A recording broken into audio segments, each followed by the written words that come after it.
Hello मेरे प्यारे बच्चों, मैं सर्वेश यादव और हम लोगों के इस प्यारे से YouTube channel physics with Sarvesh धीरे धीरे आगे बढ़ रहा है और हमें उम्मीद है कि आप लोगों का पूरा पूरा सहयोग रहेगा। और बेटा आज हम लोग क्लास 12th की केमिस्ट्री आगे बढ़ाएंगे और उसमें पहला चैप्टर सॉल्यूशन जो चल रहा है, इसमें बहुत कुछ हम लोगों ने पढ़ लिया है और आज काफी बेहतरीन टॉपिक है और इस टॉपिक का नाम है हेनरी का नियम। हेनरी का नियम आज हम लोग स्टार्ट करेंगे, जो कि बेहद इंपॉर्टेंट है, आपके एग्जाम में जरूर पूछेगा, इसलिए एकदम ध्यान से कॉपी पेन की सहायता से ठीक एकदम बैठ जाइए और ध्यान से सुनिए। तो सुने बेटा, अगर आप जानते हैं तो स्पीड बढ़ा कर देखें, नहीं जानते हैं तो खूब ध्यान से देखिए ठीक, और बार बार कई बार देखें जब तक समझ में ना आ जाए तब तक। अगर कोई दिक्कत होती है तो जरूर हमको बताएं। तो देखिए बेटा, ध्यान दीजिएगा, हम लोग स्टार्ट करने चल रहे हैं हेनरी का नियम।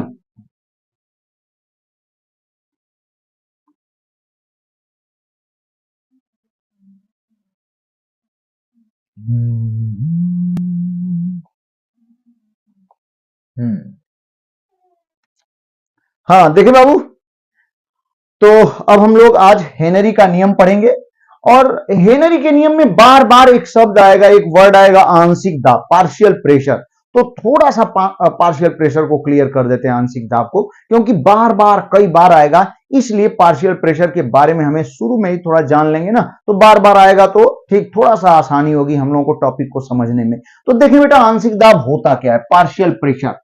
ध्यान दें, ये आंशिक दाब क्या है, फट से हम आपको समझा देते हैं एक आंशिक दाब के बारे में। ये आंशिक दाब क्या है, इसे हम लोग इंग्लिश में कहते हैं भैया हो पार्शियल प्रेशर। पार्शियल प्रेशर ठीक, एक बहुत 11th में हो सकता है, फिजिक्स में आप पढ़े होंगे ये डाल्टन का आंशिक दाब। तो आंशिक दाब का नियम, तो वहीं से आंशिक दाब जरा समझने की कोशिश करते हैं। आंशिक दाब पार्शियल प्रेशर होता क्या, फट से देखें। जैसे भैया हो, ध्यान दीजिएगा ठीक, जैसे कोई बीकर है, कोई बर्तन है, ये इसमें कई गैसें मिली हुई हैं, कई गैसें मिली हुई हैं इसमें ठीक, मान लेते हैं ठीक 3-4 गैसें मिली हुई हैं, ए है गैस, बी है, सी है और डी है। ये 4 गैसें ठीक इस बर्तन में ठीक, ये ऊपर से मान लेते हैं ये बंद है, इसमें 4 गैसें भरी हुई हैं ठीक, ए बी सी डी 4 गैसें हैं ठीक ना।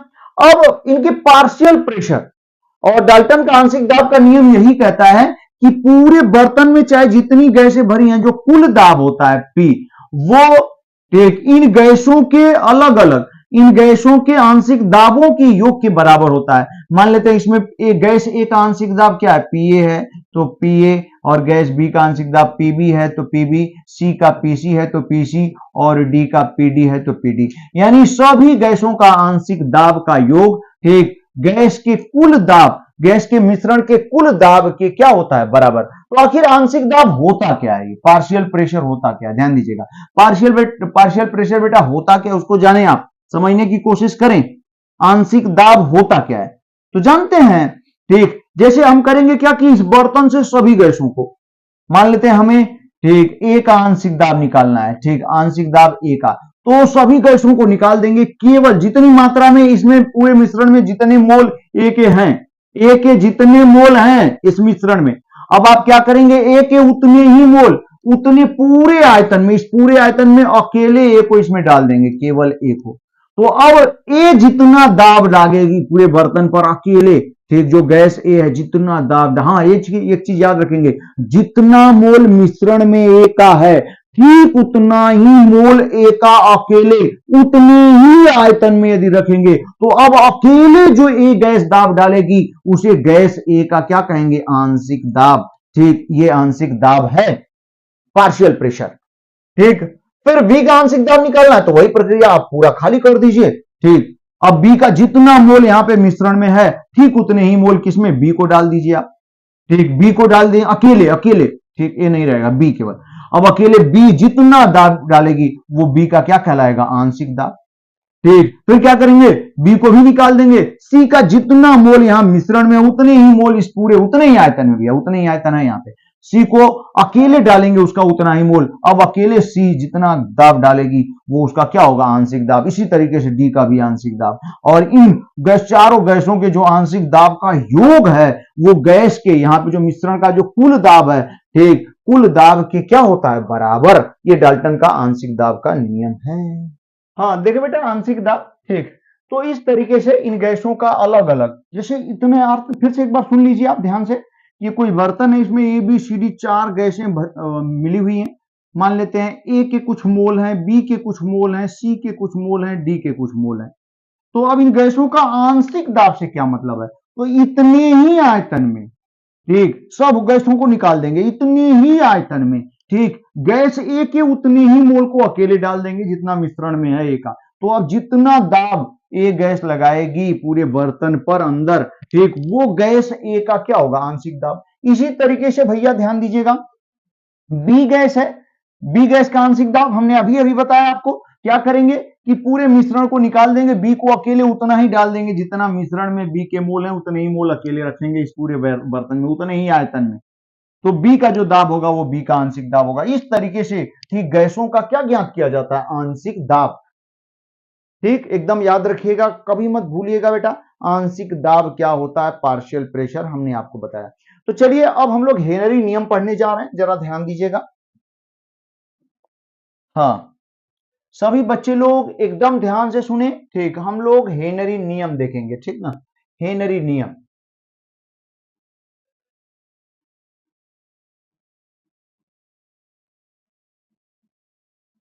हेनरी नियम, ठीक, एकदम ध्यान से सुने, बहुत बहुत बहुत ज्यादा महत्वपूर्ण है। इसकी दो दो परिभाषाएं होती हैं और दोनों परिभाषाएं यहां पे हम लिखेंगे, तो खूब ध्यान से आप सुनेंगे, ठीक। पहली परिभाषा है,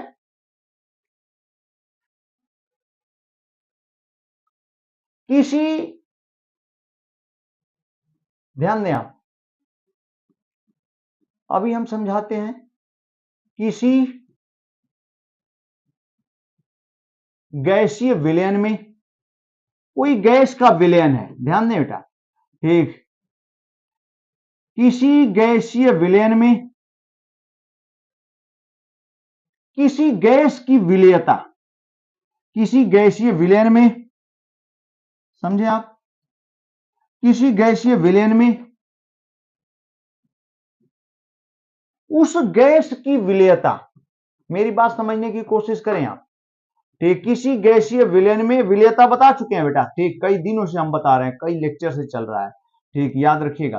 तो किसी गैसीय विलयन में उस गैस की विलेयता, ठीक, उस गैस की विलेयता उस गैस द्वारा, उस गैस द्वारा विलयन, हाँ, विलयन की सतह पर, ठीक, उस गैस द्वारा विलयन की सतह पर लगाए गए आंशिक दाब के समानुपाती होती है, लगाए गए आंशिक दाब के समानुपाती होती है, आंशिक दाब के भैया वो समानुपाती होती है, एकदम मत घबराइए, ठीक, बस याद करने की कोशिश करें, समझाने को तो हम समझाएंगे आपको एकदम मस्त। आंशिक दाब के समानुपाती होती है, ठीक, एकदम समझ में आ रहा होगा, ध्यान दीजिएगा भैया सभी लोग। किसी गैस की, किसी गैसीय विलयन में, मतलब कोई विलयन है, ठीक, और द्रव, आप जान ही रहे कि हम लोग क्या पढ़ रहे हैं, गैस की द्रव में विलयता या गैसों की द्रव में विलयता वाला टॉपिक चल रहा है, ठीक ना, और उसी से रिलेटेड यहां हेनरी का नियम है। मतलब किसी द्रव में, ठीक, गैसें क्या है, घुली हैं, ठीक, किसी द्रव में गैसें घुली हैं, कोई द्रव, उसमें बहुत सारी गैसें, ध्यान दीजिएगा बेटा, समझने की कोशिश करें आप, ठीक, इसका मतलब हम फिगर से आपको समझा दे रहे हैं। हाँ देखें, मान लेते हैं, ध्यान दीजिएगा, ये मान लेते हैं कि ये, ठीक, द्रव है और इसमें बहुत सारी कई गैसें घुली हैं, ठीक ना, कई गैसें घुली हैं, और हर गैस की विलेयता अलग अलग होगी, ठीक ना, विलेयता अलग अलग होगी। तो किसी एक गैस की विलेयता क्या होती है, किसी एक गैस की विलेयता, ध्यान दीजिएगा, ठीक, यहां पे बहुत सारी गैसें घुली हुई हैं इस द्रव में, ठीक, तो किसी एक गैस की विलेयता समझने की कोशिश करेंगे। किसी एक गैस की जो विलेयता होती है, उस गैस द्वारा विलयन की सतह पर, ठीक, लगाए गए आंशिक दाब के समानुपाती होती है। यानी किसी गैस की जो विलेयता होती है, ध्यान दीजिएगा, किसी गैस की विलेयता जो होती है, ठीक, विलेयता, ठीक ना, विलेयता समानुपाते, ठीक, उस गैस का आंशिक दाब, ठीक, बहुत ज्यादा, ठीक, सोचने की जरूरत नहीं है। किसी गैस की जो विलेयता है वो उस गैस के आंशिक दाब के समानुपाती होती है। मतलब इसमें इस द्रव में कई गैसें घुली हैं, तो किसी एक गैस की विलेयता जो होगी, किसी एक गैस यानी गैस ए की विलेयता कितना उस घुल सकती है, अधिकतम मात्रा वो, ठीक, वही उसकी विलेयता होती है। तो वो जो विलेयता होती है वो डिपेंड किस पर करेगी, ठीक, उस गैस के आंशिक दाब पर भैया। अगर आंशिक दाब जितना ज्यादा है, ठीक, उस गैस की विलेयता उतनी ही ज्यादा होगी उस द्रव में, यानी घुलने की क्षमता उसकी उतनी ही ज्यादा क्वांटिटी, ज्यादा मात्रा उस द्रव में घुलेगी, ठीक। मेरी बात समझने की कोशिश करें, जरा ध्यान दीजिएगा। यानी विलेयता जो होती है, विलेयता जो होगी आंशिक दाब के क्या होगी, समानुपाती, ठीक। फिर से सुने, जैसे मान लेते हैं बेटा, समझने की कोशिश करें, ठीक, समझने की कोशिश करें। मान लेते हैं इस विलेन में तीन गैसें हैं, तीन गैसों का एग्जांपल। इस विलेन में कितनी गैसें हैं, ए बी सी, तीन गैसें इस विलेन में घुली हैं, ठीक है। इस विलेन में तीन गैसें घुली हैं, तीन गैसें इसमें घुली हैं। मान लेते हैं ए का आंशिक दाब पीए है, बी का आंशिक दाब पीबी है, आंशिक दाब निकालने का तरीका अभी अभी समझाया था हमने, और सी का आंशिक दाब पीसी है, ठीक। मतलब क्या करेंगे, इस द्रव में ए को अकेले घोलेंगे, वो जितना दाब लगाएगी वो एक आंशिक दाब हो जाएगा। फिर बी को घोलेंगे, देखिए मेरी बात समझिए, जैसे जैसे देखें, सी के कितना मोल यहां पे घुला हुआ है, एन सी, बी का कितना मोल घुला हुआ है, एन बी, ए का कितना मोल घुला हुआ है, एन ए, ठीक, इस पूरे मिश्रण में, ठीक। ए बी सी तीन गैसें हैं, ए का एन ए, बी का एन बी, सी का एन सी, इतने मोल इस पूरे द्रव में घुले हैं, ठीक। तो अब क्या करेंगे, इनका आंशिक दाब, तो आप क्या करेंगे, ठीक, आंशिक दाब कैसे कैसे ज्ञात किया जाता है, अभी अभी समझाया हमने, ठीक। मान लेते हैं ए का आंशिक दाब निकालना, तो बी और सी को निकाल दीजिए, कल्पना करें कि निकाल दे, हटा देते हैं, ए का अकेले इतना मोल इसमें मिला दीजिए, इस द्रव में उतने ही द्रव में। तो अब जब ए जितना दाब लगा रही होगी गैस ए, वही गैस ए का आंशिक दाब हो जाएगा।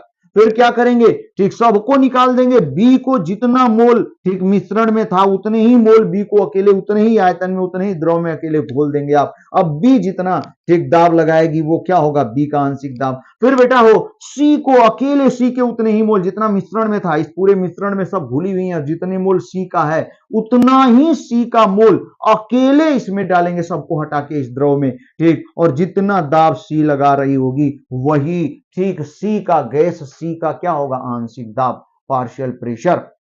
अब देखिए, जिस गैस का आंशिक दाब जितना अधिक होगा बेटा, ध्यान दीजिएगा, जिस गैस का आंशिक दाब जितना अधिक होगा, ठीक, उस गैस की विलेयता भी उतनी ही अधिक होगी। जिस गैस का आंशिक दाब यहां पे जितना अधिक होगा, ठीक, उस गैस की विलेयता भी उतनी ही अधिक होगी, ठीक, एकदम बढ़िया, ध्यान दीजिएगा। इस तरीके से हम लोग यहां पे, ठीक, आंशिक दाब और विलेयता में संबंध को बताता है कौन, हेनरी का नियम, ठीक। किसी, ध्यान दें, आंशिक दाब और विलेयता मतलब घुलने की क्षमता भैया हो, ठीक, घुलने की क्षमता एक तरीके की विलेयता है, जो कि बता ही चुके हैं, अधिकतम मात्रा, ठीक, जितनी अधिकतम मात्रा घुल सकती है, तो जिस गैस का आंशिक दाब जितना अधिक होगा, ठीक, वह उतनी अधिक घुल पाएगी, उसकी विलेयता बेटा उतनी ही अधिक होगी, ठीक, एकदम मस्त। अब देखिए दूसरा, हेनरी नियम का दूसरा रूप क्या कहता है, ठीक, अभी अभी अभी एकदम क्लियर हो जाएगा, ठीक। हेनरी नियम का दूसरा रूप क्या कहता है, दोनों परिभाषाएं हम बता रहे हैं यहाँ पे, ठीक। दूसरी डेफिनेशन हेनरी नियम की क्या कहती है, जरा देखें सभी बच्चे लोग, दूसरी एकदम एक लाइन, ठीक। किसी गैस, एकदम आसान, ठीक, एकदम आसान, किसी गैस का आंशिक दाब, समझने की कोशिश करें, दूसरी परिभाषा है हेनरी नियम की, किसी एकदम आंशिक दाब आपको आना चाहिए। किसी गैस का आंशिक दाब, किसी गैस का भैया हो आंशिक दाब, उस गैस के, ठीक, उस गैस के मोल अंश के समानुपाती होती है। उस गैस के मोल अंश के क्या होती है? वो समानुपाती। ठीक, उस गैस की मोल अंश के समानुपाती होती है। इतना बढ़िया पॉइंट। ठीक, किसी गैस का अंश होता है। ठीक ना बेटा? हाँ, देखिए आप यहां पे क्या कह रहा है, किसी गैस का आंशिक दाब उस गैस के मोल अंश के समानुपाती होता है। ठीक, किसी गैस का आंशिक दाब को किससे प्रदर्शित करते हैं? पी से। मोल अंश को किससे प्रदर्शित करते हैं? यक्ष से। मोल अंश, मोल अंश। ठीक, आप बेटा इससे पहले आप लेक्चर देखें तो शुरू से देखें आप, ठीक ना, तब चीजें समझ में आएंगी। पूरा चैप्टर एकदम जबरदस्त ढंग से पढ़ा रहे हैं एकदम। ठीक, एक एक चीज को क्लियर करते हुए हम आगे बढ़ रहे हैं, इसलिए एकदम पूरी मेहनत से, पूरी मेहनत, पूरी तैयारी के साथ हम पढ़ा रहे हैं आपको केमिस्ट्री। ठीक, और अगर ध्यान से, अगर एकदम मन से पढ़ेंगे, ठीक, तो निश्चित रूप से बहुत ज्यादा बढ़िया समझ में आएगा। और भुलवाते हुए, ठीक, एकदम बेईमानी से पढ़ेंगे, ईमानदारी से नहीं पढ़ेंगे, तब तो मुश्किल है आपको। ठीक बेटा? तो देखिए आप, किसी गैस का जो आंशिक दाब है पी, उस गैस के मूल अंश के समानुपाती होता है। ठीक है, एकदम बढ़िया। आंशिक दाब जो पी है उस गैस के मोल अंश के समानुपाती होता है। यहां पे दोनों परिभाषा को जोड़ने की कोशिश कर रहे हैं, जरा ध्यान दीजिएगा, मेरी बात समझने की कोशिश करें। यहां कह रहा है विलेयता आंशिक दाब के समानुपाती, यहां कह रहा है आंशिक दाब जो है मोल अंश के समानुपाती होता है। ठीक है, ठीक है। इससे पहले हम लोगों ने पढ़ा हुआ है। ठीक, आप सोचिए, जितने ज्यादा मोल घुला रहेगा, ध्यान से सुने, विलेन में जितने ज्यादा मोल, जितनी ज्यादा मात्रा घुली है, जितनी ज्यादा मात्रा घुली है, तो आप बताइए विलेयता ज्यादा होगी कि नहीं होगी? एकदम ज्यादा होगी। जितने ज्यादा मोल घुले रहेंगे तो मोल अंश उतना ही ज्यादा होगा। ठीक, हम लोग पढ़े ना मोल अंश के बारे में, जैसे 2 गैसें, 3 गैसें, 4 गैसें, ठीक, 4 गैसों के अलग अलग मोल घुले हुए हैं, तो किसी एक गैस का मोल अंश क्या होता है? उस गैस के मोल में कुल मोल से आप क्या कर देंगे? डिवाइड, तो मोल अंश या मोल प्रभाव जाता है, जो कि पढ़ चुके हैं हम लोग। ठीक, मोल अंश या मोल प्रभाव जाता है, तो मतलब आप कह सकते हैं जितने अधिक मोल रहेगा किसी गैस का, तो मोल अंश उतना ही उसका अधिक होगा। यानी विलेयता जितनी ज्यादा होगी तो मोल अंश ज्यादा होगा, और जब मोल अंश ज्यादा होगा तो आंशिक दाब ज्यादा होगा। एकदम क्लियर, तीनों को हम लोग जोड़ सकते हैं एक लाइन में। ठीक, यहां पे हम लोग कह सकते हैं, क्या कह सकते हैं? ध्यान दीजिएगा, जो विलेयता होती है भैया, विलेयता जो होती है वो डायरेक्टली प्रोपोर्शनल टू, विलेयता जितने ज्यादा होगी, ठीक, विलेयता इज डायरेक्टली प्रोपोर्शनल टू, ठीक, जितना दाब, ऐसे जानिए ना, जितना दाब गैस लगाएगी, आंशिक दाब जितना ज्यादा, आप सोच के देख सकते हैं भैया कि जितना ज्यादा कोई गैस आंशिक दाब होगा, उसका खुद का जो दाब होगा जितने ज्यादा होगा, उतने ज्यादा घुलेगी कि नहीं? सब कुछ छोड़िए, पहले ध्यान सुनिए आप, जितने ज्यादा वो आंशिक दाब लगाएगी उतना ही ज्यादा, ठीक, द्रव के अणुओं से टकराएगी गैस, और जब गैस द्रव के अणुओं से जितना ज्यादा टकराएगी तो उतनी ही ज्यादा घुलेगी, यानी उसकी विलेयता उतनी ही ज्यादा होगी। इसका मतलब किसी गैस का आंशिक दाब जितना अधिक होगा उसकी विलेयता भी उतनी ही अधिक होगी। ठीक, कितना बढ़िया पॉइंट, जिसका आंशिक दाब जितना अधिक होगा उसकी विलेयता उतनी, एकदम स्पष्ट है। जितना यहाँ, ठीक, गैस जितना अधिक यहाँ पे आंशिक दाब लगाएगी, ठीक ना, जितना आंशिक दाब होगा गैस का, वह द्रव के अणुओं से उतना ही ज्यादा टकराएगी, जिसके कारण उतना ही ज्यादा घुलेगी, यानी विलेयता उतनी ही ज्यादा होगी। तो किसी गैस का आंशिक दाब जितना अधिक होगा विलेयता उतनी ही अधिक होगी। ठीक, और विलेयता, आप कह सकते हैं विलेयता ज्यादा है, इसका मतलब उसका मोल अंश ज्यादा है। ठीक, विलेयता ज्यादा है इसका मतलब, देखें ध्यान दीजिएगा, आप समझ सकते हैं, विलेयता इज डायरेक्टली प्रोपोर्शनल टू आंशिक दाब, और यही विलेयता भैया हो, यही जो विलेयता है वो डायरेक्टली प्रोपोर्शनल टू क्या होती है? मोल अंश। जितना ज्यादा मोल अंश होगा, ठीक, जितना ज्यादा मोल घुले होंगे मोल अंश ज्यादा होगा, मोल अंश ज्यादा होगा तो विलेयता ज्यादा होगी। अब इन दोनों को एक साथ यदि आप जोड़िए तो देखिए क्या आता है, विलेयता इज डायरेक्टली प्रोपोर्शनल टू आंशिक दाब, विलेयता मोल अंश के, तो जब विलेयता आंशिक दाब के भी समानुपाती है, विलेयता मूल अंश के भी समानुपाती है, तो ये दोनों भी एक दूसरे के क्या होंगे, समानुपाती। यानी आंशिक दाब जो है मूल अंश के समानुपाती होगा। और यहीं से दूसरी परिभाषा हमारे सामने हेनरी के नियम की आ जाती है। तो दोनों परिभाषा एक एक बच्चे को याद होना चाहिए। ठीक, ध्यान दे बेटा, दोनों परिभाषा कितना आसान है। किसी गैसीय विलयन में उस गैस की विलेयता, विलेयता एक लाइन में लिखेंगे, किसी गैस की विलेयता ठीक उस गैस के आंशिक दाब के समानुपाती होती है। ठीक, थोड़ा बढ़िया से लिखना चाहेंगे तो ऐसे लिख सकते हैं, किसी गैसीय विलयन में उस गैस की विलेयता उस गैस द्वारा गैसीय विलयन की सतह पर लगाए गए आंशिक दाब के ठीक या उसके अंदर लगाए गए आंशिक दाब के समानुपाती होती है। यानी विलेयता आंशिक दाब के समानुपाती होती है, ये भी कह सकते हैं, या आंशिक दाब मूल अंश के समानुपाती होता है, ये भी कह सकते हैं। एकदम आसान। ध्यान दे बेटा, कभी नहीं भूलेंगे, किसी गैस की विलेयता उसके आंशिक दाब के समानुपाती होती है, और ठीक किसी गैस की विलेयता आंशिक दाब के समानुपाती होती है, या भी कह सकते हैं किसी गैस का आंशिक दाब उसके मूल अंश के क्या होता है, समानुपाती होता है। और ये बात चल रही है गैस के ठीक गैसीय विलयन की बात चल रही है द्रव में, ठीक ना। तो ये चीज एकदम मस्त, एकदम बढ़िया। ठीक है बेटा, तो अब हम लोग यहां पर इसी को लेकर के आगे बढ़ते हैं। तो जरा देखें, आप कह रहा है किसी गैस का जो आंशिक दाब है उस गैस के मूल अंश के समानुपाती होता है, तो क्या लिख पाएंगे, जरा ध्यान दीजिएगा, मेरी बात समझने की कोशिश करें। यहां पे बेटा हम लोग लिख पाएंगे जो P है इज डायरेक्टली प्रोपोर्शनल टू यक्स, मूल अंश को यक्स से प्रदर्शित करते हैं। अब इसी को आगे बढ़ाएंगे तो P इज इक्वल टू एक कांस्टेंट होता है जिसे KH से प्रदर्शित करते हैं, KH इंटू यक्स। तो P इज इक्वल टू यहाँ पे मिल जाता है KH इंटू यक्स। ठीक, यहाँ पे हमें जानने की जरूरत होती है कि आखिर ये KH है क्या, नाम से ही स्पष्ट है KH। ठीक, K का मतलब नियतांक ही होता है, H का मतलब हेनरी।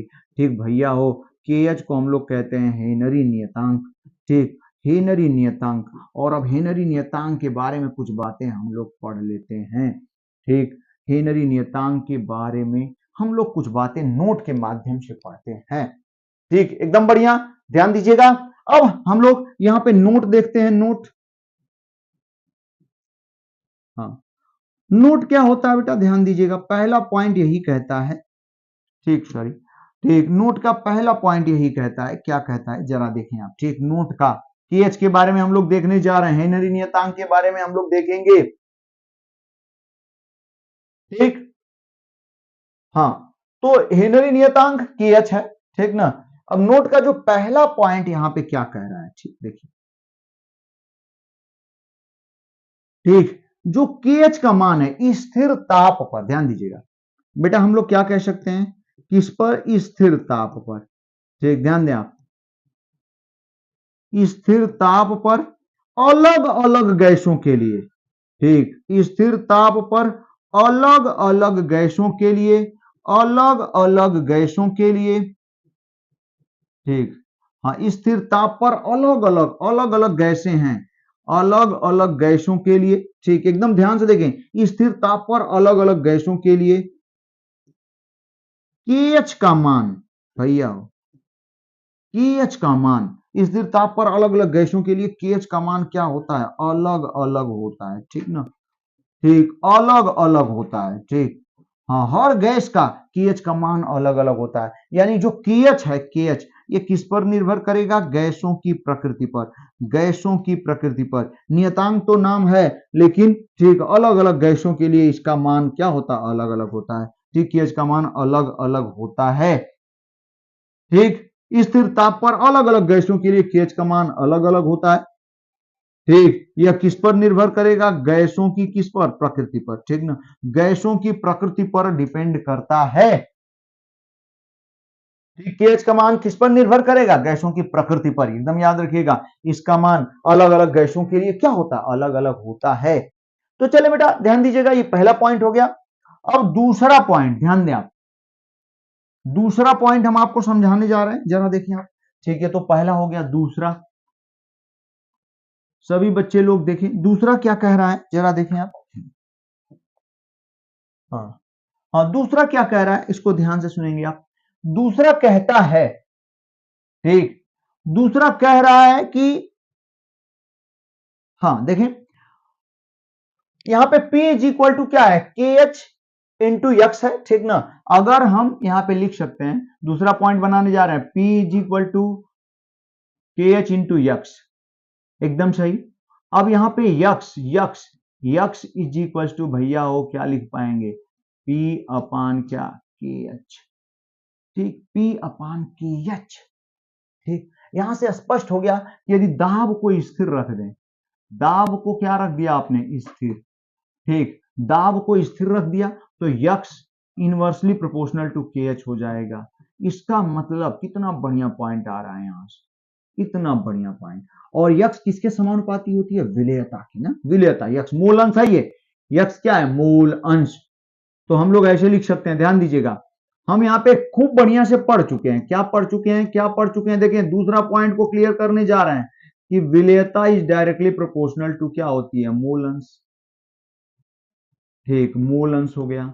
और इनवर्सली प्रोपोर्शनल टू ऐसा देख रहे हैं आप, ठीक ना, इनवर्सली प्रोपोर्शनल टू हम इसको यहां लिख देते हैं, जरा ध्यान दीजिएगा बेटा, ठीक, हाँ हम इसको यहां लिख देते हैं, ध्यान देना है आपको। विलेयता इज डायरेक्टली प्रोपोर्शनल टू मोल अंश, और मोल अंश इनवर्सली प्रोपोर्शनल टू क्या, हेनरी नियतांक, इनवर्सली प्रोपोर्शनल टू हेनरी नियतांक। तो चलिए एक स्टेप और बढ़ा लेते हैं दूसरे के लिए, दूसरे पॉइंट के लिए। तो क्या लिख पाएंगे, जरा ध्यान से देखें, इसका मतलब कितना बढ़िया पॉइंट आ गया, विलेयता भी इनवर्सली प्रोपोर्शनल होगी किसके, हेनरी नियतांक के, भैया हो हेनरी नियतांक, ठीक, ये हेनरी नियतांक, यानी विलेयता इज डायरेक्टली, ठीक, इनवर्सली प्रोपोर्शनल टू हेनरी नियतांक, विलेयता जो है हेनरी नियतांक के इनवर्सली प्रोपोर्शनल है।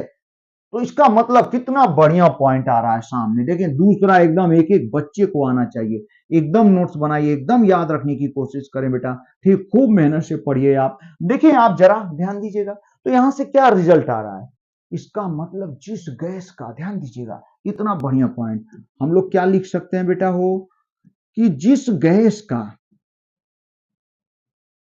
हाँ जिस गैस का हेनरी नियतांक, जिस गैस का हेनरी नियतांक, जरा देखें, जिस गैस का हेनरी नियतांक जितना कम होगा, ठीक, जिस गैस का हेनरी नियतांक क्या होगा, जितना भैया वो कम होगा, उस गैस की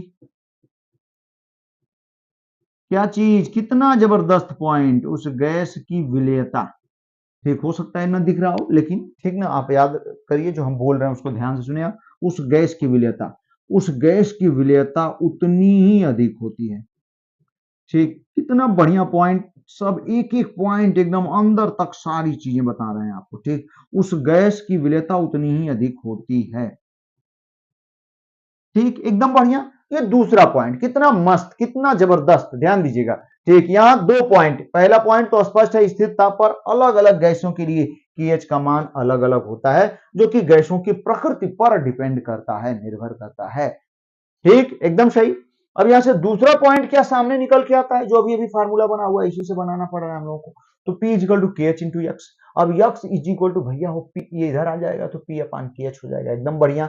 अब देखिए बेटा ध्यान दीजिएगा, यक्स P स्थिर दाब पर, दाब को आपने यहाँ पे हमने दिखा दिया स्थिर रख देते हैं, तो x inversely proportional to K H, ठीक, इसका मतलब क्या हुआ कि विलेयता जो है मोल अंश के, पहले तो हम लोग जानते ही हैं कि जो, ध्यान दें यहाँ पे मोल अंश जो है, ठीक, हेनरी नियतांक के व्युत्क्रमानुपाती होता है, और मोल अंश जो है विलेयता के समानुपाती, यानी विलेयता मोल अंश के समानुपाती, मोल अंश हेनरी नियतांक के क्या है, व्युत्क्रमानुपाती है, ठीक, हमने यहाँ पे लिखा हुआ है विलेयता समानुपाते मोल अंश व्युत्क्रमानुपाते हेनरी नियतांक। तो यहां से क्या पॉइंट बन जाता है, इसका मतलब इन दोनों को अगर मिलाएंगे तो विलेयता इनवर्सली प्रोपोर्शनल टू हेनरी नियतांक, ठीक, यानी विलेयता सॉल्युबिलिटी जो होती है हेनरी कांस्टेंट के इनवर्सली प्रोपोर्शनल होती है, ठीक, कितना जबरदस्त। अब देखिए बेटा ध्यान दीजिएगा, यहां पे हम लोग क्या कह सकते हैं, इससे रिजल्ट क्या लिख सकते हैं कि जिस गैस का हेनरी नियतांक जितना कम होगा, जितना कम होगा विलेयता उतनी ही अधिक होती है। तो कभी कभी इसमें संबंध भी पूछ देता है, तो हमें उम्मीद है कि आप याद रखेंगे, ठीक, ये दूसरा पॉइंट बेटा हो गया। अब बाबू हो हम लोग तीसरा पॉइंट, तीसरा पॉइंट काफी जबरदस्त है, जिसको खूब ध्यान से सुनेंगे। हाँ देखें, तो हमें उम्मीद है कि आपको खूब बढ़िया समझ में आ रहा होगा, अभी हम पीडीएफ के द्वारा इसको फिर से एक बार क्लियर करेंगे 5 से 7 मिनट में, अभी फिलहाल हटा रहे हैं, तीसरा पॉइंट हम बताने जा रहे हैं। तो देखो बेटा ध्यान दीजिएगा, तीसरा पॉइंट, थर्ड, हाँ तीसरा पॉइंट क्या कह रहा है, ठीक, तीसरा नोट का तीसरा पॉइंट, 2 पॉइंट बता चुके हैं, हमें उम्मीद है कि सबको आ रहा होगा समझ में। ध्यान से सुने और ध्यान से पढ़ें आप। ठीक, देखें तीसरा क्या कह रहा है भैया। तीसरा कह रहा है कि ताप को बढ़ाने पर, ताप को यदि आप बढ़ाएंगे तो सामान्य रूप से एक चीज याद रखिए कि अगर किसी द्रव में आपने ठोस को जब द्रव में घोल रहे थे, सोचें सोचें, दिमाग लगाइए, पीछे हम पढ़ा चुके हैं, जब किसी ठोस को द्रव में घोलते हैं तो वो क्रिया उष्मा छेपी भी होती है, उष्मा शोषी भी होती है। उष्मा छेपी होती है, उष्मा शोषी। यदि आप ताप, उष्मा छेपी है, ताप बढ़ाएंगे, वहां से भी उष्मा निकल रही है, इधरों से आपने ताप बढ़ाया, विलेयता घट जाएगी। अगर उष्मा शोषी है, विक्रिया को उष्मा की आवश्यकता है और आप उष्मा दे रहे हैं, ठीक, तो इस स्थिति में बढ़िया बात है, तो उसकी विलेयता, ठीक, ठोस की द्रव में विलेयता बढ़ जाएगी। लेकिन गैसों की जो द्रव में विलेयता इससे हट के है, ठीक, वो क्या है कि जब किसी गैस को द्रव में घोलते हैं भैया, तो एकदम एकदम एकदम याद रखिएगा, यह विक्रिया उष्मा छेपी होती है। कौन सी विक्रिया? उष्मा छेपी है। ठीक, अभिक्रिया कौन सी है? उष्मा छेपी है। तो ध्यान दें आप, ठीक, उष्मा छेपी अभिक्रिया होती है जब गैस को द्रव, उष्मा शोषी नहीं, उष्मा छेपी, जब गैस को द्रव में जब घोलते हैं तो उष्मा छेपी अभिक्रिया होती है। अब जब उष्मा छिपी है तो यहां पर यदि ताप बढ़ाएंगे, सोच के देखें आप, जब ताप बढ़ाएंगे, ठीक, उष्मा छिपी अभिक्रिया, ताप बढ़ाएंगे तो विलेयता घटेगी कि नहीं घटेगी? एकदम घटेगी। उष्मा छिपी, वहां खुद है उष्मा निकल रही है और उष्मा आप दे रहे हैं, तो गैस घुलेगी नहीं, उसकी विलेयता कम हो जाएगी। और जब उसकी विलेयता बेटा हो कम हो जाएगी, ठीक, तो जब उसकी विलेयता कम हो जाएगी तो क्या होगा, जरा ध्यान दीजिएगा, मेरी बात समझेंगे। ठीक, तीसरा पॉइंट, हाँ, मेरी बात समझने की कोशिश करें। ठीक, तीसरा पॉइंट क्या कहता है कि ताप को बढ़ा रहे हैं आप, टेम्परेचर को आप बढ़ा रहे हैं। ठीक, जैसे होता क्या, नाइट्रोजन और ऑक्सीजन गैस है, ठीक, नाइट्रोजन और ऑक्सीजन गैस है, ठीक, इनकी द्रव में विलेयता कम होती है, कम होती है, और टेम्परेचर आप बढ़ा देते हैं, ताप बढ़ा देते हैं, ठीक, तो इनकी विलेयता और कम हो जाती है। अधिक ताप पर कम होगी और कम ताप पर क्या होगी, ज्यादा होगी विलेयता। ठीक, अधिक ताप पर विलेयता इनकी कम होगी, कम ताप पर ज्यादा विलेयता होगी। ठीक, तो जब ऑक्सीजन की विलेयता अधिक ताप पर कम है, यानी कम घुली हुई है, ऑक्सीजन की मात्रा कम होती जा रही है। ठीक, कहीं जब, ध्यान दें, मेरी बात समझने की कोशिश करें, कोई द्रव है, उसका टेम्परेचर आप बढ़ाते जा रहे हैं, ठीक, तो उसमें ऑक्सीजन की घुली हुई मात्रा यानी विलेयता क्या होती जा रही है बेटा, कम होती जा रही है। और जब विलेयता घटती जा रही है तो उसमें ऑक्सीजन की मात्रा कम होती जाएगी, होती जाएगी, एकदम सही है। ठीक, तो आपको एक बढ़िया बढ़िया बढ़िया पॉइंट बता रहे हैं। तो यही कारण है कि जो जलीय जीव हैं वो गर्म वाटर, गर्म पानी की तुलना में ठंडे पानी में आरामदायक महसूस करते हैं, आराम महसूस करते हैं। उसका कारण यही है कि गर्म पानी रहेगा तो उसमें ऑक्सीजन की विलेयता कम रहेगी, उनको ऑक्सीजन की उपलब्धता आसानी से नहीं होगी। और जब ऑक्सीजन की उपलब्धता आसानी से उनको नहीं होगी तो उनको जीवन यापन करने में थोड़ी सी क्या होगी, दिक्कत होगी। जबकि वही ठंडा रहेगा पानी, ताप कम रहेगा तो विलेयता ज्यादा रहेगी ऑक्सीजन की, और जब ऑक्सीजन की विलेयता ज्यादा होगी यानी ऑक्सीजन की मात्रा उसमें ज्यादा होगी, ठीक, तो इस स्थिति में जलीय जीवों को उसमें जीवन यापन करने में काफी क्या होगी, सुविधा होगी। तो इस तरीके से तीनों पॉइंट को अभी पीडीएफ के द्वारा आपको बताएंगे। इस तरीके से तीनों नोट के पॉइंट को हमने क्लियर किया।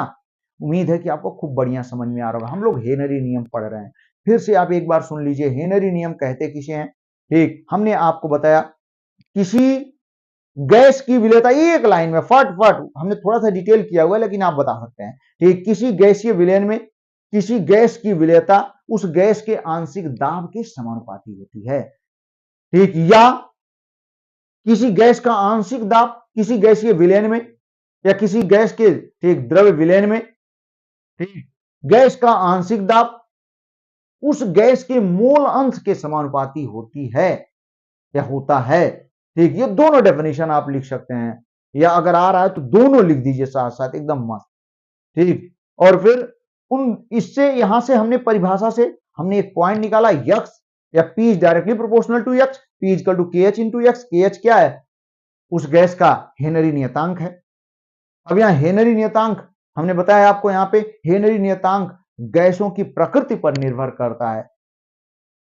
ठीक, अलग अलग गैसों के लिए हेनरी नियतांक यानी pH का मान अलग अलग होता है, पहला पॉइंट बताया।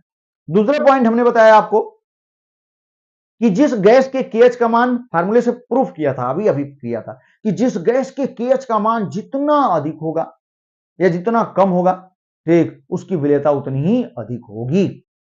फिर तीसरा पॉइंट बताया हमने, ताप बढ़ा रहे हैं यदि आप, तो किसी द्रव में गैस गैस की गैसीय विलयन ऊष्माक्षेपीय अभिक्रिया होती है और ताप बढ़ाएंगे, ठीक, तो उसकी विलेयता यानी गैस की विलेयता क्या होती जाती है, कम होती चली जाती है। ठीक, और यही कारण है कि गर्म पानी में जो जीव होते हैं, ठीक, वो असुविधा महसूस करते हैं, जबकि ठंडे पानी में आरामदायक महसूस करते हैं, क्योंकि उनको ऑक्सीजन की उपलब्धता आसानी से होती है ठंडे पानी में, किसकी तुलना में, गर्म पानी की तुलना में बेटा। ठीक है बाबू, अब चलते हैं आगे हम लोग। देखिए बेटा, ध्यान दीजिएगा, तो अब ये तीनों नोट के पॉइंट हो गए। अब हम लोग काफी महत्वपूर्ण पॉइंट पढ़ने जा रहे हैं, वो है हेनरी नियम के अनुप्रयोग, एप्लीकेशन। आपसे एग्जाम में एकदम बहुत बार पूछा गया हेनरी नियम क्या है और इसके अनुप्रयोग क्या हैं। तो बेटा इसके तीन अनुप्रयोग हैं, एकदम थियरी है, तीन एप्लीकेशन है, एप्लीकेशन ऑफ हेनरीज लॉ। ठीक, इसके तीन एप्लीकेशन है और तीनों एप्लीकेशन काफी जबरदस्त हैं, काफी महत्वपूर्ण है और हम लोग इसको पढ़ने जा रहे हैं, ध्यान दीजिएगा।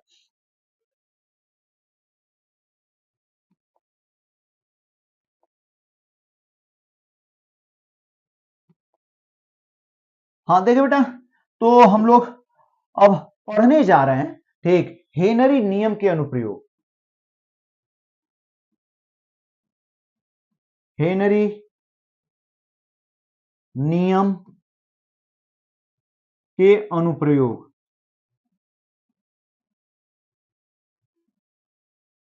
हेनरी नियम के अनुप्रयोग, एप्लीकेशन ऑफ हेनरीज लॉ। ठीक, हेनरी नियम के अनुप्रयोग बहुत बहुत महत्वपूर्ण है। इसके तीन अनुप्रयोग हैं, एकदम एनसीईआरटी चल रही है भैया, एक भी पॉइंट इधर उधर नहीं कर रहे हैं आप। ठीक, एकदम ध्यान से पढ़ लेंगे तो टोटल में टोटल आपको मिलेगा।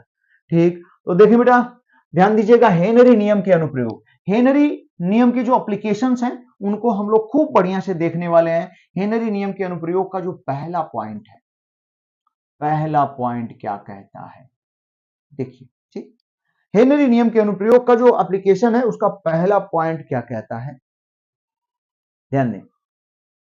पहला पॉइंट यह है, ठीक, ध्यान से सुने आप, कि जो हम लोग कोल्ड ड्रिंक पीते हैं, कोल्ड ड्रिंक या सोडा पीते हैं, तो जानते हैं क्या करते हैं, ध्यान दीजिएगा, मेरी बात समझने की कोशिश करें।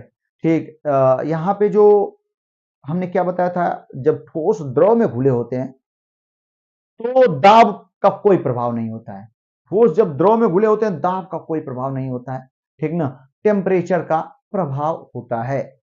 ठीक, और जबकि वहां विलेयता घट भी सकती है, बढ़ भी सकती है। और जबकि यहां पर जब द्रव में गैस घुली होती है, यानी ठीक ना, तो वहां ताप का भी प्रभाव पड़ता है और दाब का भी प्रभाव। विलेयता पढ़ाते समय ही बताया था हमने, स्थिर ताप और स्थिर दाब पर गैसों की द्रव में विलेयता, ठीक, परिभाषा ही लिखी है स्थिर ताप और स्थिर दाब पर। तो यहां बेटा ताप और दाब दोनों के प्रभाव पड़ते हैं, इफेक्ट पड़ते हैं।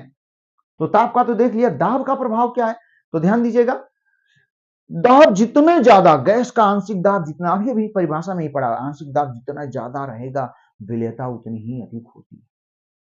ठीक, आंशिक दाब जितना ज्यादा रहेगा, यानी विलेयता इज डायरेक्टली प्रोपोर्शनल टू आंशिक दाब, हेनरी का नियम है। ठीक, यानी विलेयता उतनी ज्यादा होगी जितना आंशिक दाब है। और यही कारण है कि जो हम लोग कोल्ड ड्रिंक और सोडा पीते हैं उसमें जो कार्बन डाइऑक्साइड की विलेयता बनाए रखने के लिए, ज्यादा रखने के लिए, ठीक, CO2 उसमें मिला होता है कोल्ड ड्रिंक में, कार्बन डाइऑक्साइड, जो कि हार्मफुल है। ठीक ना, हाँ, तो कार्बन डाइऑक्साइड, कोल्ड ड्रिंक में कार्बन डाइऑक्साइड की विलेयता यानी घुलनशीलता ज्यादा अच्छी तरह उसके अंदर घुली रहे, उसकी विलेयता को बनाए रखने के लिए, ठीक, हाई प्रेशर पर, ठीक, उन बोतलों में इनको बंद करते हैं। जैसे कोई कोल्ड ड्रिंक ले लें आप, ठीक, कोल्ड ड्रिंक में के अंदर जो, ठीक, कोल्ड ड्रिंक किसी बॉटल में होगा, या तो शीशे वाले में या तो प्लास्टिक वाले में, ठीक, तो अब बंद है, ठीक, तो उसमें उस कोल्ड ड्रिंक में CO2 की विलेयता को अधिक रखने के लिए, अधिक करने के लिए वो हाई प्रेशर पर, उच्च दाब पर उसमें भरा होता है। नहीं विश्वास है तो खोलते ही होंगे आप लोग। जैसे ही कोल्ड ड्रिंक को खोलेंगे तो भक से उसमें से गैस निकलती है और आपको महसूस होता है कि उसके अंदर क्या है, दबाव था, प्रेशर था। ठीक है ना? हाँ, तो पहला एप्लीकेशन हेनरी नियम का हमारे जीवन में पहला एप्लीकेशन, एकदम ध्यान से सुने, 3 एप्लीकेशन बताने वाले हैं जो कि वेरी वेरी इंपॉर्टेंट है। हेनरी नियम क्या है और इसके अनुप्रयोग क्या है। हेनरी नियम क्या है हमने बता दिया आपको, खूब बढ़िया से 2-2 परिभाषाएं बताया। उसके बीच में आ गया था हेनरी नियतांक, उससे संबंधित हमने 3 नोट के पॉइंट बताए आपको महत्वपूर्ण। और अब हम लोग हेनरी ठीक हेनरी नियम के एप्लीकेशन, उसके अनुप्रयोग पढ़ रहे हैं। तो पहला अनुप्रयोग, पहला एप्लीकेशन एकदम याद रखने की कोशिश करें, ध्यान से सुने। पहला एप्लीकेशन यही है, हेनरी नियम के अनुप्रयोग का पहला एप्लीकेशन है ठीक कि कोल्ड ड्रिंक के, यानी हम शीतल पेय कह सकते हैं हिंदी में, शीतल पेय अथवा सोडा, ठीक, शीतल पेय अथवा सोडा, ठीक, की बाटल में, ठीक, CO2 की विलेयता को अधिक रखने के लिए, ठीक, उच्च प्रेशर होता है, यानी उच्च दाब होता है। पहला एप्लीकेशन हो गया। दूसरा एप्लीकेशन बेटा ध्यान दीजिएगा, एकदम ध्यान सुनिए। जब हम हाइट पर जाते हैं, बहुत ऊंचाई पर जाते हैं, तो गैसों का जो आंशिक दाब होता है, पार्शियल प्रेशर, ऑक्सीजन का, मुख्य रूप से ऑक्सीजन की ही हमें आवश्यकता होती है, तो उसी की बात करते हैं। ठीक, उच्च हाइट पर जाएंगे, अधिक ऊंचाई। दूसरा बता रहे हैं, ध्यान से सुनिए। ठीक, जब हाइट पर जाते हैं बेटा, ऊंचाई पर जाते हैं आप, तो इस स्थिति में क्या होता है, क्या होता है, जरा ध्यान सुनिए। ऊंचाई पर जाने पर ऑक्सीजन का लेवल घटता जाता है, यानी उसका आंशिक दाब, partial pressure of oxygen gas is decrease, ठीक, घटता है, घटता जाता है ऊपर जाने पर, ठीक, घटता चला जाता है ऑक्सीजन का पार्शियल प्रेशर, आंशिक दाब घटता जाता है। तो जानते हैं आंशिक दाब जब घटेगा तो ऊंचाई पर जब आप जाते हैं, ठीक, या रहते हैं ऊंचाई पर, तो क्या होता है, जरा ध्यान दिया। जब ऊंचाई पर जाएंगे तो ऑक्सीजन का पार्शियल प्रेशर घटेगा, आंशिक दाब घटेगा। तो सोच के देखें, जब आंशिक दाब घटेगा ऑक्सीजन का, तो रक्त में, हमारे ब्लड में बेटा ऑक्सीजन की विलेयता कम होगी कि नहीं? अरे विलेयता आंशिक दाब के समानुपाती होती है, हेनरी का नियम है कि विलेयता is directly proportional to solubility is directly proportional to partial pressure, यानी विलेयता जो है आंशिक दाब की क्या होती है, समानुपाती होती है। ठीक है, अब देखें, जब आंशिक दाब घट रहा है ऊपर ऑक्सीजन जाने पर, हाइट पर जाने पर बेटा, ठीक, ऑक्सीजन का आंशिक दाब जब डिक्रीज होता है, घटता चला जाता है, घटता चला जाता है। ठीक, जब आंशिक दाब घटा तो हमारे शरीर में, शरीर के अंदर, ठीक भैया ध्यान देंगे, शरीर के अंदर ऑक्सीजन की विलेयता भी कम होती जाती है। ठीक, और जब ऑक्सीजन की विलेयता कम होती जाती है तो शरीर कमजोरी महसूस करता है और सोचने समझने की क्षमता भी कम हो जाती है। ठीक, और इस रोग को बेटा हो एनॉक्सिया कहते हैं। तो एकदम नहीं भूलेंगे एनॉक्सिया, ध्यान दें, मेरी बात समझने की कोशिश करें। पहला पॉइंट तो एकदम आसान हमने क्लियर कर दिया कि इसकी बात हमने किया पहले पॉइंट में, शीतल, ठीक, शीतल पेय या सोडा वाटर, सोडा जल, ठीक, सोडा जल, ठीक, इनमें शीतल पेय या सोडा जल में, ठीक, CO2 कार्बन डाइऑक्साइड की विलेयता, भैया ध्यान दें आप, की विलेयता को क्या करने के लिए, बनाए रखने के लिए, हाई रखने के लिए, ठीक, बाटल में, ठीक, बाटल में क्या रखा जाता है, हाई प्रेशर, ठीक, बोतल में, भैया हो, बोतल में क्या रखा जाता है, उच्च दाब रखा जाता है, हाई प्रेशर पर भरा जाता है ताकि CO2 उसमें अच्छी तरह घुली रहे। ठीक है, पहला पॉइंट। दूसरा पॉइंट हमने बताया बेटा, ध्यान दीजिएगा, मेरी बात समझने की कोशिश करें। जब हाइट पर जाते हैं, ठीक, जैसे ये ठीक पहाड़ है, और इस पहाड़ पर आप जैसे जैसे ऊपर जाएंगे, जैसे जैसे हाइट पर जाएंगे, ठीक, समझने की कोशिश करें आप, जैसे जैसे हाइट पर जाएंगे, ठीक, ऊंचाई पर जाएंगे, तो O2 का ध्यान दें, ऑक्सीजन गैस का जो पार्शियल प्रेशर, हम ऐसे लिख देते हैं, हम कैसे लिख देते हैं, हम ऐसे लिख देते हैं, ध्यान दें बेटा, ठीक, हम ऐसे लिख देते हैं, जो partial pressure of oxygen gas क्या होगा, डिक्रीज करेगा, PO2, जब हम हाइट पर जाएंगे तो PO2 डिक्रीज करेगा, और जब PO2 डिक्रीज करेगा तो इसकी सॉल्युबिलिटी SO2, ठीक, ऑक्सीजन की सॉल्युबिलिटी इन ब्लड, ठीक, हम यहां पे लिख सकते हैं किसमें, रक्त में SO2, यानी ऑक्सीजन की जो सॉल्युबिलिटी क्या हो जाएगी, घट जाएगी।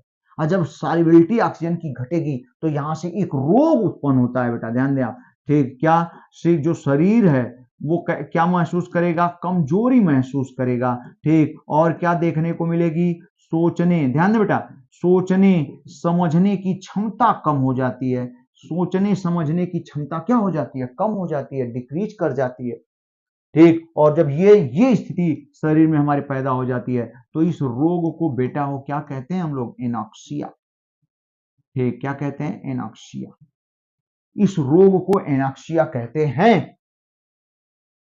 तो 2 पॉइंट हमने क्लियर किया, एकदम बहुत जबरदस्त, ठीक ना। अब देखिए बेटा, 2 पॉइंट हमने क्लियर किया, एनॉक्सिया कहते हैं, तीसरा तो और जबरदस्त है, ठीक ना। तीसरा पॉइंट क्या कहता है, देखें जरा, ठीक, जरा देखें, ठीक, तीसरा पॉइंट क्या कहता है, हाँ, तीसरा पॉइंट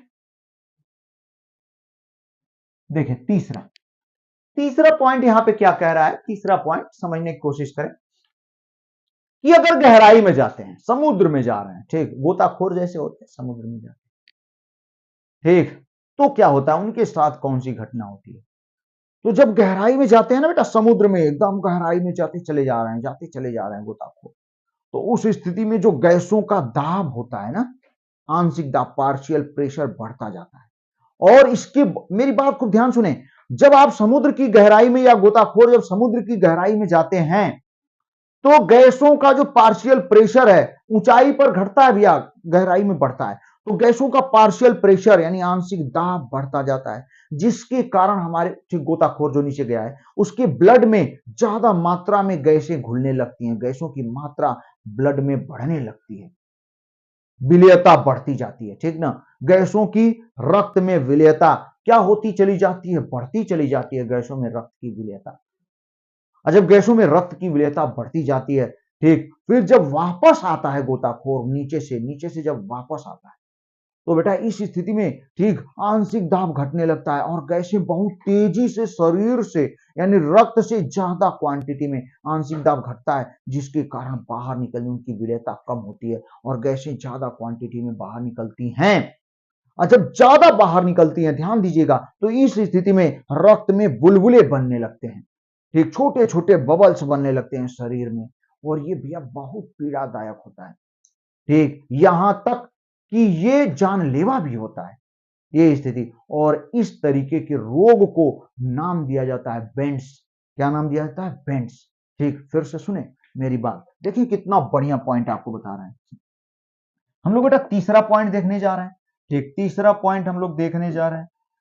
तो तीसरे पॉइंट में हम लोग क्या देखते हैं, ध्यान दीजिएगा, यहीं से था, इसको मिटा ही देते हैं, ठीक, आपको अभी अभी बता दिया, अभी अभी तुरंत हम, ठीक ना, PDF से बताएंगे। तो ध्यान दे बेटा, तीसरा तीसरा तीसरा तीसरा पॉइंट क्या है, ठीक, तीसरा जानिए कि जब आप गहराई में जाते हैं समुद्र में,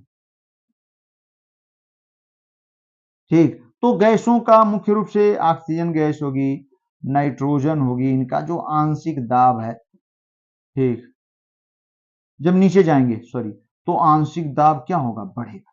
जब आप नीचे जाएंगे ना तो आंशिक दाब क्या होगा, बढ़ेगा, ठीक। इन गैसों का आंशिक दाब बेटा क्या होगा, बढ़ेगा, ठीक है, एकदम सही, ठीक, बढ़ता चला जाता है, आप गहराई में जा रहे हैं, इन गैसों का आंशिक दाब, ठीक, क्या होता जाता है, बढ़ता जाता है, ठीक, एकदम सही, आंशिक दाब क्या होता जाता है, बढ़ता जाता है, ठीक। इन गैसों का आंशिक दाब क्या होता जाता है, बढ़ता जाता है, एकदम जबरदस्त, ठीक है, बढ़ता जाता है, ठीक है, बढ़ रहा है, ठीक, जिसके कारण इनकी विलेयता, ठीक, इन गैसों की विलेयता, ठीक, हम यहाँ पे SO2 और क्या लिख सकते हैं, SN2, ठीक, इनकी विलेयता भी कहां पर, रक्त में, ठीक, ध्यान दें आप, रक्त में, गोताखोर ही जा रहे हैं नीचे तो उनके रक्त में इनकी विलेयता भी बढ़ती जाती है। लेकिन जब वापस आता है, ठीक ना, गोताखोर भैया वो क्या करता है, वापस आता है, ठीक, वापस आते समय, ठीक, वापस आते समय ठीक उल्टा हो जाएगा, ठीक, आंशिक दाब घट जाएगा और इनकी विलेयता भी घटेगी, क्योंकि ऊपर आ रहा है अब, तो विलेयता भी घटेगी। और बहुत तेजी से जब विलेयता घटती है तो रक्त में भैया, और रक्त में ध्यान दें आप, इस स्थिति में रक्त में क्या बनने लगते हैं, बुलबुले। ठीक, ब्लड में बुलबुले बनने लगते हैं। ठीक, और बुलबुले बनने के कारण ध्यान दीजिएगा, ठीक, रक्त में बुलबुले बनने लगते हैं जिसके कारण काफी दर्द होता है। ठीक, काफी दर्द होता है। ठीक, और ये क्या हो सकता है, जानलेवा भी हो जाता है। ठीक, जानलेवा भी हो जाता है। और इसे कहते क्या है बेटा, बेंड्स। इस रोग को क्या कहते हैं, बेंड्स। ठीक है, तो पहले तो ये होता था, बहुत पहले ये होता था, लेकिन अब इसका सॉल्यूशन ढूंढ लिया गया है। और उस सॉल्यूशन में बेटा, ठीक ना, इससे बचने के लिए, ठीक, इससे बचने के लिए इन गैसों में, ठीक, इससे बचने के लिए क्या हो गया, देखिए बेटा ध्यान दीजिएगा, इससे बचने के लिए क्या किया जाता है, ध्यान देना है आपको।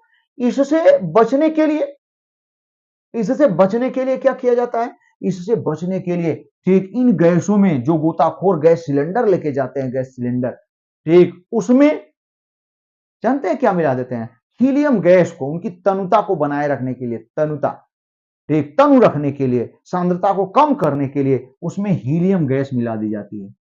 ठीक, हीलियम गैस।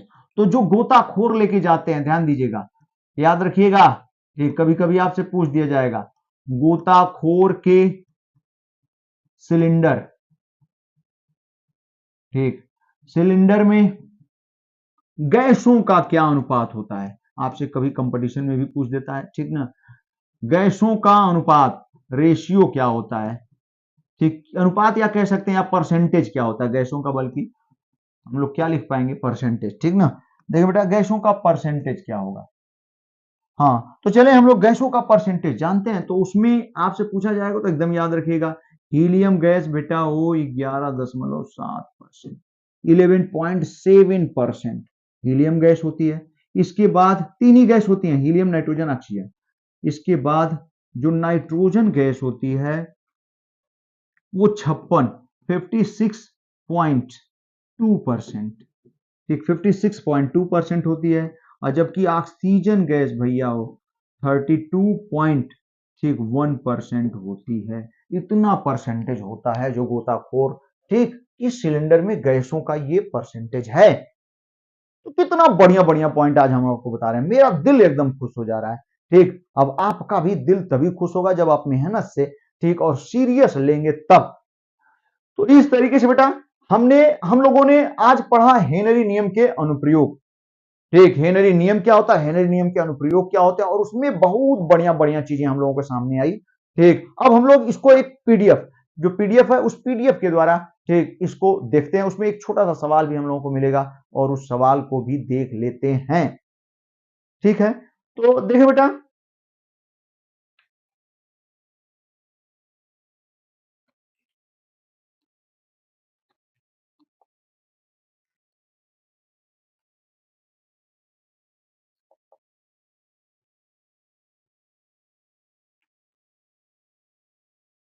हाँ देखो बेटा, तो अब तक जो हम लोगों ने पढ़ा उसको पीडीएफ के माध्यम से हम लोग देख रहे हैं।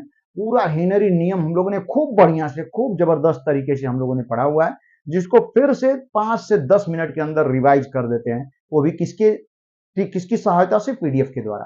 ठीक, तो देखिए ध्यान दीजिएगा, हेनरी नियम हमने अभी अभी बताया, स्थिर ताप पर किसी गैस की द्रव में विलेयता, द्रव, ठीक, या विलयन की सतह पर पड़ने वाले गैस के आंशिक दाब के समानुपाती होती है। यानी विलेयता, एक लाइन में कहें बेटा तो विलेयता जो है वो आंशिक दाब के समानुपाती होती है। किसी द्रव में किसी गैस की जो विलेयता होती है वो गैस के, ठीक, आंशिक गैस द्वारा लगाए गए, गैस द्वारा उत्पन्न आंशिक दाब के क्या होती है, समानुपाती होती है। ठीक है, एकदम बढ़िया। आगे देखें, या हम क्या कह सकते हैं, या किसी गैसीय विलयन में, ध्यान दें आप, किसी गैसीय विलयन में गैस का जो आंशिक दाब होता है यानी पी, ठीक, उस गैस के मोल अंश के समानुपाती होता है। कितनी बार बताया हमने, आंशिक दाब जो होता है वो मोल अंश के या मोल प्रभाज के क्या होता है, समानुपाती होता है। देखें जरा ध्यान दें बेटा, तो आप देख सकते हैं ये जो आंशिक दाब है P is directly proportional to x, यानी P इज इक्वल टू यहाँ कांस्टेंट आ जाएगा KH इंटू x। अब KH के बारे में थोड़ा डिटेल करते हैं हम लोग। ये KH क्या दिखाई दे रहा है आपको? हेनरी नियतांक है। x क्या है? मोल गैस का मोल प्रभाज या मोल अंश है। P क्या है? P आंशिक दाब है विलयन में गैस का। ठीक है, अब इससे नोट के 3 पॉइंट जो कि काफी महत्वपूर्ण है, जिनको ध्यान दीजिएगा। नोट के 3 पॉइंट हम लोग देखने वाले हैं। ठीक, पहला पॉइंट क्या कह रहा है? समान ताप पर अलग अलग गैसों के लिए KH का मान अलग अलग होता है। मतलब एक ही ताप पर अलग अलग गैसों के लिए KH का मान, ही नहीं कि KH का मान फिक्स है, चाहे नाइट्रोजन, चाहे ऑक्सीजन, चाहे हीलियम, ठीक, किसी भी गैस के लिए ये नहीं कि KH का मान यानी हेनरी नियतांक का मान फिक्स है। नहीं, अलग अलग गैसों के लिए हेनरी नियतांक का मान क्या होता है? अलग अलग होता है, यानी गैसों की प्रकृति पर निर्भर करता है क्या? हेनरी नियतांक। ठीक है, अब देखिए आगे कितना बढ़िया पॉइंट है, ध्यान दें। KH का मान जितना अधिक होगा, KH का मान भैया, KH का मान जितना अधिक होगा, ठीक, जितना अधिक होगा द्रव में गैस की विलेयता उतनी ही अधिक होगी। ठीक, देखें कितना बढ़िया पॉइंट। KH का मान जितना अधिक होगा, KH का मान भैया हो जितना अधिक होगा, द्रव में गैस की विलेयता, द्रव में जो गैस की विलेयता है उतनी ही कम होगी। क्यों कम होगी? ठीक, आप देख रहे हैं ये किसका? ठीक, ध्यान दें, आप देते ना बेटा, ध्यान दीजिएगा। ये हेनरी का नियम है। हेनरी का नियम क्या देख रहे हैं आप लोग? हम लोग यहाँ पे हेनरी का नियम हम लोगों ने देखा, क्या देखा जरा देखें, ध्यान दीजिएगा। P is equal to KH into x है, हेनरी का नियम है। अब यहां से x बराबर क्या लिख सकते हैं बेटा? P अपान KH लिख सकते हैं, जैसा कि आप देख रहे हैं। ठीक, यहाँ पे देख रहे होंगे, हाँ, P equal to KH into x हो जाएगा। ठीक, एकदम सही, यही है हेनरी का नियम। तो x is equal to P upon KH, जैसा कि देख रहे हैं। अब P कांस्टेंट हो जाएगा तो x inversely proportional to KH। मतलब ध्यान दें, जिसका भैया जिसका हेनरी नियतांक जितना अधिक होगा उसका मोल प्रभाज उतना ही कम होगा। मोल प्रभाज या मोल अंश कम होगा तो क्या कम होगी? विलेयता।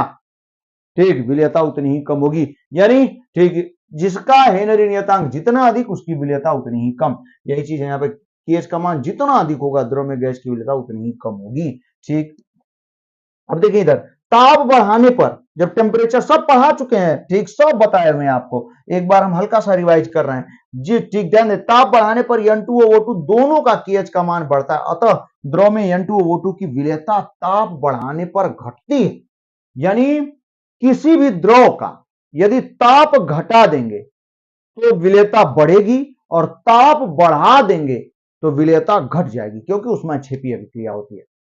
ठीक, गैस की द्रव में विलेयता ऊष्माक्षेपी अभिक्रिया है। जब टेम्परेचर ऊष्माक्षेपी का मतलब ऊष्मा निकलती है, जब गैस किसी द्रव में विलीन होती है, उसको मिलाया जाता है तो वहां से ऊष्मा उत्पन्न होती है। ऊष्मा उत्पन्न हो रही है और ऊष्मा आप दे भी रहे हैं, तो आप समझ सकते हैं कि विलेयता क्या हो जाएगी? घट जाएगी। यहां ऊष्मा की आवश्यकता नहीं है बेटा, हो विलेयता क्या हो जाएगी? घट जाएगी, विलेयता कम हो जाएगी। अब देखिए, अब आप सोचने की बात है, ध्यान दीजिएगा कि जैसे जल में ठीक उसका टेम्परेचर बढ़ा दें तो नाइट्रोजन और ऑक्सीजन गैस की विलेयता कम हो जाएगी, जिसके कारण उसमें रहने वाले जीवों के लिए असुविधा होगी। ठीक, जब ठंडा जल रहेगा तो उसमें ऑक्सीजन की विलेयता ज्यादा रहेगी, तो उनको जीवन यापन करने में क्या होगी? काफी सुविधा होगी। तो ठंडे जल में ठीक जो जलीय जीव हैं आराम फरमाते हैं, आराम से रहते हैं, जबकि गर्म वाटर में ठीक इनको अपने जीवन यापन करने में असुविधा होती है। एकदम मस्त, ठीक है भैया, इन तीनों पॉइंटों को हमने बता दिया, नोट के तीनों पॉइंटों को। अब अगले टॉपिक पे हम लोग चलते हैं, तो नया हमें PDF खोलना पड़ेगा, ठीक, और उसको हम लोग देखेंगे।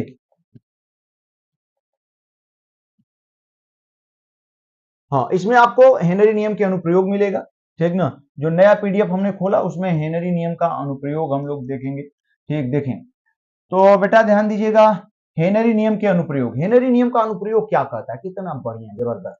3 पॉइंट हमने बताया था अनुप्रयोग, मुझे उम्मीद है कि आपको याद होगा। पहला, सोडा जल तथा शीतल पेयों में CO2 की विलेयता को बढ़ाने के लिए उनके बोतलों को अधिक दाब पर बंद किया जाता है। सही बात है, ठीक, ध्यान दें बेटा, सोडा जल तथा शीतल पेयों में CO2 यानी कार्बन डाइऑक्साइड की विलेयता को यदि बढ़ाना है तो उस बोतलों में ठीक जो शीतल पेय हैं यानी कोल्ड ड्रिंक हैं, उनको उच्च दाब पर, हाई प्रेशर पर बंद किया जाता है।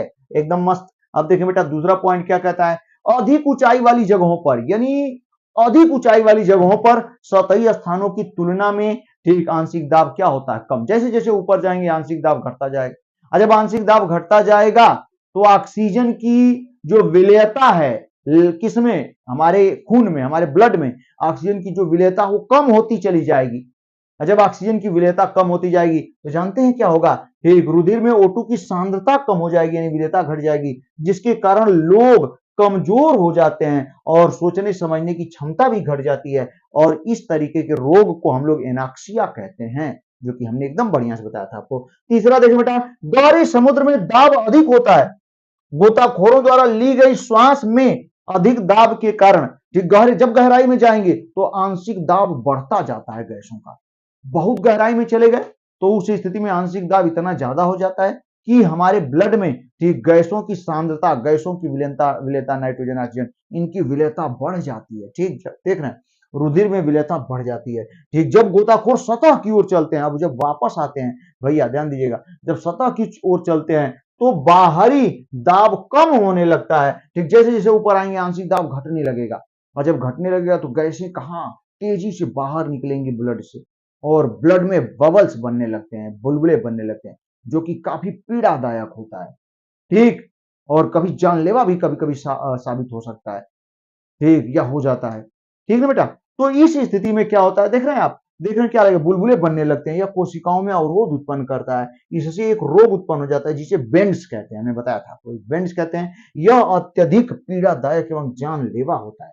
इससे बचने के लिए ठीक गोताखोरों के टैंकों में हीलियम को मिलाकर गैसों को ठीक क्या टनु किया जाता है, गैसों को पतला किया जाता है। ठीक, गोताखोरों के टैंकों में गैसों का मिश्रण, जो कि एकदम बढ़िया से बताया था हमने, हीलियम 11.7%, नाइट्रोजन 56.2% और 32.1% क्या होती है, ऑक्सीजन होती है। ठीक भैया, इस तरीके से हेनरी के नियम को एकदम, हेनरी नियम क्या है, ठीक, उस पर उसका जो हेनरी नियतांक है उसके बारे में हमने बताया, उस पर तीन तीन नोट्स के पॉइंट बताए हमने। फिर आपको हमने हेनरी नियम के अनुप्रयोग को खूब बढ़िया से बताया। ठीक है, एकदम मस्त है। ठीक, अब इस पर एक छोटा सा बढ़िया एकदम प्यारा सा सवाल एनसीईआरटी का एग्जांपल है, जिसको हम लोग देख लेते हैं। ठीक, देखिए बेटा, कितना जबरदस्त, कितना मस्त सवाल है, क्या कह रहा है। ठीक, हाँ हाँ हाँ हाँ, ये है। ठीक है, फिर एक चीज और छोटा सा पॉइंट है यहाँ पे, ताप का प्रभाव, जो कि हमने समझा दिया है भैया, कि ताप बढ़ाएंगे, ध्यान दे, अगर ठोस द्रव में घुल रहा है तो उस स्थिति में जो क्रिया होती है ऊष्माक्षेपी ऊष्मा शोषित दोनों होती है, तो विलेयता ठोस की द्रव में बढ़ सकती है, घट सकती है, दोनों होता है, बता चुके हैं। लेकिन गैस की केस में अलग है, यदि गैस को द्रव में घुलाया जाता है तो केवल और केवल यह अभिक्रिया ऊष्माक्षेपी होती है, केवल और केवल ऊष्माक्षेपी होती है, यानी ऊष्मा उत्पन्न होती है। और इस स्थिति में यदि आप टेम्परेचर बढ़ाएंगे, ठीक, तो उसकी विलेयता क्या हो जाती है, घट जाती है। बार बार चिल्ला के बता रहे हैं आप, एकदम याद रखिएगा। ठीक, वही चीज यहाँ आप सवाल देखें, कितना बेहतरीन बढ़िया सवाल है। कह रहा है कि यदि, हाँ है, ठीक है, पूरा है, यदि N2 गैस को 293 केल्विन ताप पर जल में से प्रवाहित किया जाए, 293 केल्विन टेम्परेचर है, उससे N2 नाइट्रोजन गैस को प्रवाहित करा रहे हैं आप, जल है उससे नाइट्रोजन गैस को प्रवाहित किया जाए, तो कह रहा है 1 लीटर जल में कितनी मिली मोल N2 गैस विलेय होगी। 1 लीटर आप जल ले रहे हैं तो उसमें कितनी N2 गैस उसमें विलेय हो जाएगी। ठीक है, हमसे सवाल पूछ रहा है और सब कुछ दिया हुआ है। N2 गैस का आंशिक दाब दे दिया आपको, ठीक ना, N2 गैस का बेटा हो क्या दे दिया, आंशिक दाब, N2 गैस का आंशिक दाब दे दिया। ठीक, 0.987 बार तथा 293 केल्विन ताप पर N2 के लिए KH का मान भी दे दिया, सब दे दिया। आप देखें जरा, इसको हम लोग सॉल्व कर देते हैं फट से। यक्स N2 हम लोग खूब जानते हैं, मूल अंश किसके नियम से, ये ठीक, आप यहाँ पे लिख सकते हैं किसके नियम से, ये का लगा दिया हमने, हेनरी। ठीक, हेनरी का नियम यही है, हेनरी के नियम से, भैया हेनरी के नियम से है ये। ठीक, x N2 equal to P N2 upon x बराबर पी अपन के एच होता है, पी इज इक्वल टू, ठीक, हम क्या जानते हैं, ध्यान दें, हेनरी का नियम यही है, P is directly proportional to x x. ठीक, यानी आंशिक दाब होता है वो मूल प्रभाज के समानुपाती होता है, तो P बराबर एक कांस्टेंट, वो क्या हो जाएगा, के एच इंटू यक्स हो जाएगा भैया। यहाँ से यक्स यदि आप निकालेंगे तो यक्स इज इक्वल टू, ये के एच नीचे चला जाएगा, P अपान क्या हो जाएगा, के एच। और यही चीज नाइट्रोजन गैस के लिए यदि लिखना चाहें आप तो यक्स N2 यानी नाइट्रोजन गैस का जो मूल प्रभाज होगा वो नाइट्रोजन गैस के आंशिक दाब तथा ठीक नाइट्रोजन गैस के हेनरी नियतांक के ठीक अनुपात के बराबर होगा, जैसा कि आप देख रहे हैं। और ये वैल्यू आप देख रहे हैं दिया हुआ है 0.987 पी N2, खोजिए ना भैया, पी N2 यहाँ पे दिया हुआ है, यहाँ दिया हुआ है, देख रहे हैं ना, ये N2 गैस का आंशिक दाब PN2 कितना देगा 0.987 अपान KH का मान आप देख रहे हैं इतना, इसको सॉल्व करेंगे तो कितना आ गया 1.29 इंटू 10 पावर -5। अब माना N2 के n मोल बराबर n मोल तथा 1 लीटर जल में मोलों की संख्या, ठीक, 1 लीटर जल में मोलों की संख्या माना N2 के n मोल है, तो 1 लीटर जल में मोलों की संख्या निकालनी है, तो हम लोग मोलों की संख्या बराबर भार बटा में अणुभार, तो 1 लीटर जल का भार लगभग 1001 किलोग्राम होता है, यानी 1000 ग्राम, और उसमें जल का जो अणुभार आप समझ सकते हैं H2O है, तो कितना 2 हाइड्रोजन है, तो 2 हो गया प्लस 1 ऑक्सीजन है 16, 16 दो कितना 18, ये हो जाएगा H2 यानी जल का, क्या हो जाएगा जल का अणुभार। ठीक भैया, तो अब डिवाइड करेंगे तो यहाँ मोलों की संख्या आ गई, जल के मोलों की संख्या 55.5 मोल है और नाइट्रोजन के मोलों की संख्या n है, तो यहाँ पे नाइट्रोजन का मोल प्रभाज देखें बेटा, ठीक, यहाँ नाइट्रोजन का मोल प्रभाज बराबर, मोल प्रभाज सब लोग जानते हैं, किसी भी गैस का मोल प्रभाज उस गैस के मोलों की संख्या में, ठीक, संपूर्ण मोलों की संख्या से डिवाइड कर देंगे, तो यहाँ n अपान n प्लस, देखें n नाइट्रोजन गैस का है मोल और अपान नाइट्रोजन और जल दोनों का मिश्रण है तो पूरे मोल की संख्या हो जाएगी, तो यहाँ पे n अपान, ये जो n है बेटा ध्यान दीजिएगा, इसका मान बहुत कम होता है तो इसे नगण्य मान लिया जाता है, तो इसको हटा देंगे, n अपान इसको नगण्य मान लेंगे, ये हो जाएगा, इसकी वैल्यू हम निकाल चुके हैं इसके पीछे, ये ठीक 1.29 इंटू 10 पावर -5, ये नगण्य हो गया तो इससे इसमें मल्टीप्लाई कर देंगे तो n बराबर हो जाएगा, अब n बराबर जब मल्टीप्लाई करेंगे तो इतना आएगा, ठीक, n बराबर इतना, ठीक, 10 पावर -4 ये हो जाएगा 10 पावर -1, पॉइंट यहाँ लग जाएगा, ये इतना हो गया। अब इसके आगे बेटा राउल्ट का नियम बहुत बहुत वेरी वेरी इंपॉर्टेंट है, तो इस तरीके से बेटा एक सवाल एक बेहतरीन एग्जाम्पल के साथ हम लोगों ने हेनरी नियम को एकदम कंप्लीट किया खूब बढ़िया से, और हमें उम्मीद है कि आपको खूब समझ में आ रहा होगा, ठीक, खूब मेहनत करिए, कोई दिक्कत होगी तो जरूर बताएंगे बेटा, थोड़ा सा हम लोग पीछे हैं लेकिन हम कवर करेंगे गारंटी के साथ, आपका फिजिक्स और केमिस्ट्री दोनों कोर्स किसी भी हालत में कंप्लीट करेंगे चाहे कुछ भी हो जाए, ठीक, और इसके अलावा ध्यान दीजिएगा, इसके अलावा आपका रिवीजन भी देखेंगे आप 1-1.5 महीना पहले ही, ठीक, हम कोर्स को समाप्त करते हुए नजर आएंगे और फिर इसके बाद रिवीजन भी आपको देंगे, ठीक, क्रैश कोर्स भी मिल सकता है, ठीक, क्या मिलेगा ही, आप लोग बने रहे बेटा चैनल को और बच्चों तक थोड़ा कोशिश करें बेटा, ठीक, आप रिक्वेस्ट है कि थोड़ा सा कोशिश करें, अपने आसपास अपने जो भी हैं मित्र उनको जरूर बताएं, शेयर जरूर करें, ठीक, ठीक, ताकि मेरा मनोबल एकदम जबरदस्त बना रहे। वीडियो देखने के लिए बेटा बहुत बहुत बहुत धन्यवाद, ठीक।